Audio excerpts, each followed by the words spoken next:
shows most wonderfully how Beethoven wrestled with the problem of loneliness created by the deafness. Little wonder pianos broke up under his pounding, and friendships were stretched to breaking point. The deafness meant that he had to give up conducting, and there is a moving description of a final concert when Beethoven, unable to hear the music, got adrift with his beat, and the leader stood up behind him to take over. When Beethoven realized what was happening, he stopped with a smile of acceptance that moved his audience to tears. The year 1814 was a special one for Beethoven, which made clear to him once and for all that he was accepted by the Viennese as their greatest treasure. In January, a concert was given in the enormous Reduktsaal to an audience of over 3,000, of a number of his pieces, including the massive and popular orchestral piece, Wellington's Victory. It all went down so well that the whole concert had to be run again later in the month. 1814 was also the year when his opera Fidelia was revised and presented for the second time to great success.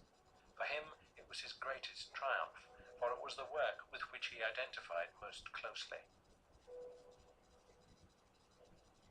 Napoleon's final defeat at Waterloo was, of course, of great portent to Europe and to Beethoven as a close observer of his times. He had at first admired and supported Napoleon, intending that his Third Symphony, now known as the Eroica, should reflect the heroic spirit of Napoleon. However, like most of Europe, he finally came to see Napoleon as a cruel despot, riding roughshod over the rest of the world.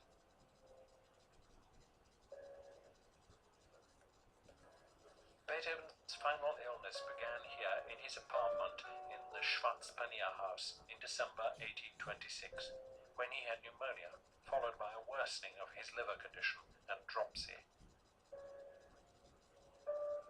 His old friend Stepan Bröning was still around to help him. Stepan's 13-year-old son Gerhard ran errands for him and was a great favorite. Other, more recent friends visited him. But on March 26, 1827, after much suffering and great efforts by his doctors to save him, he died. Beethoven left a stunning legacy of music to the world.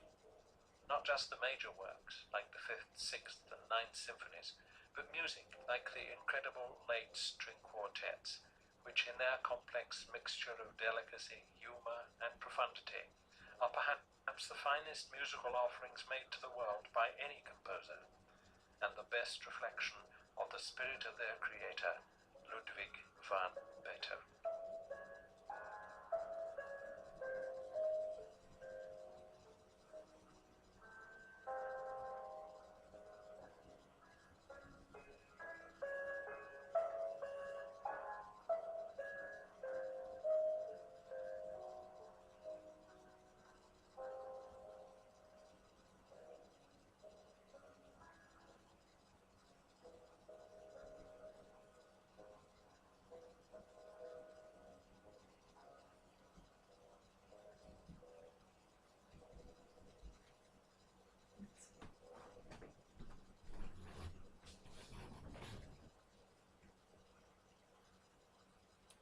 And that concludes the Beethoven Part 3. I told you it would be short. Have a great day.